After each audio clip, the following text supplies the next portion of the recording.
Hi guys, welcome back to my channel. So myself Priyanshi Sharma. अगर आप मुझे नहीं जानते हैं, so it's been a long that I didn't shoot any video because I was quite busy in my duties and in my household also.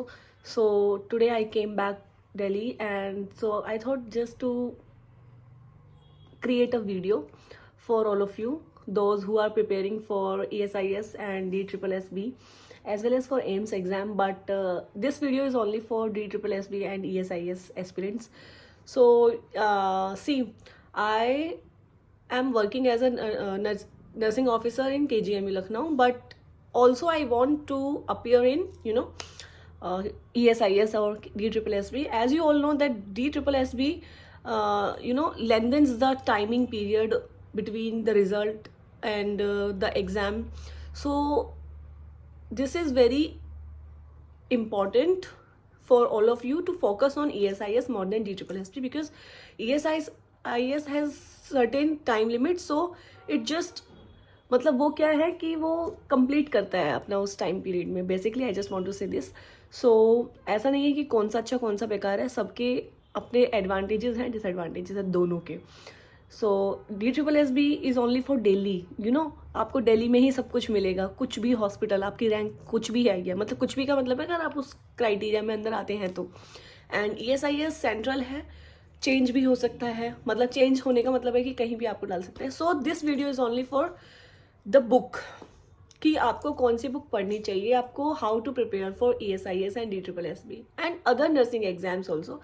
It's just not for specific for these to.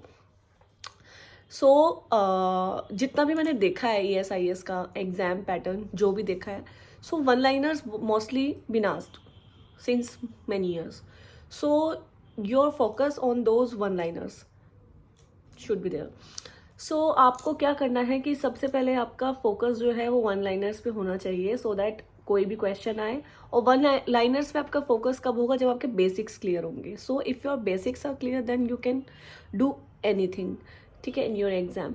And उसके लिए आप सबसे पहले PR Yadav book पढ़ लो. सो PR Yadav book जो volume 2 है, that's for basic questions, ठीक है. उसमें बेसिक टू एडवांस क्वेश्चंस हैं. एंड फॉर मोस्ट इम्पॉर्टेंटली क्या है कि उसमें जो है ना, जो भी क्वेश्चन दिए हुए हैं उसमें ये लिखा हुआ है कि ESIS 2012 में पूछा है, DSSB 2009 में पूछा है, 2011 में पूछा है.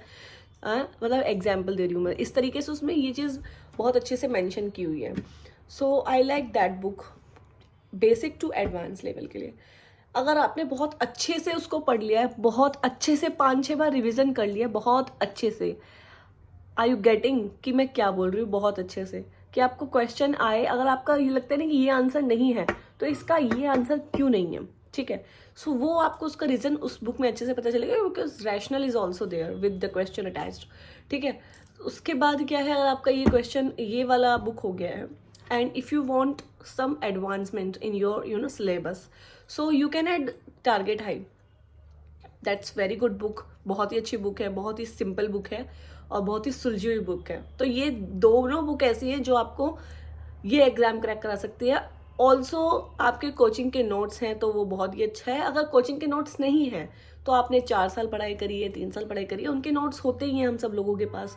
सो वो आप उनको ऐड कर सकते हैं, ठीक है. आपको पहले नोट्स क्लियर होने चाहिए आपके, उसके बाद आप सिस्टम वाइज क्वेश्चंस करोगे. So that will be so beneficial for you, क्योंकि आपने एक सिस्टम पढ़ा.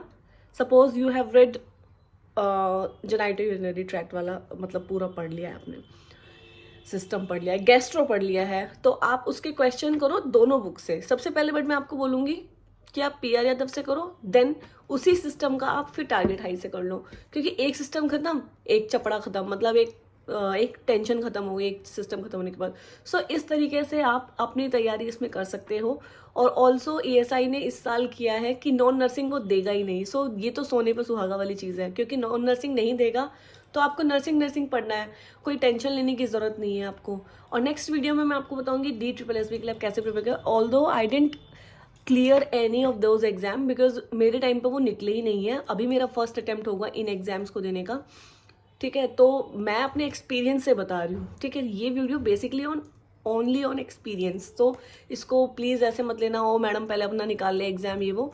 जो मैंने मेरे टाइम पे निकला था फर्स्ट अटेम्प्ट में, फर्स्ट ही एग्जाम मैंने वो क्लियर कर लिया है और मैं उसके लिए बहुत थैंकफुल हूँ। और मैंने मेहनत की थी। बेसिकली दो चीज़ें ही होती हैं, एक तो भगवान का आशीर्वाद, अपने पेरेंट्स का आशीर्वाद होता है, और फर्स्ट आपकी मेहनत होती है।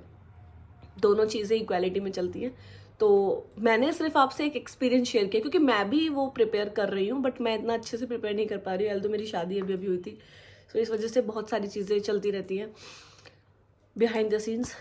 जब आप मैरिड हो जाओगे आपको पता होगा, और if you are already married then आप मुझे समझ ही रहे होंगे। सो एनीवेज, तो आप, मैंने जो आप बोला है, ये आप इन चीज़ों को करो, इन 2 बुक्स को पढ़ो, कुछ नहीं चाहिए आपको, एग्ज़ाम हो जाएगा।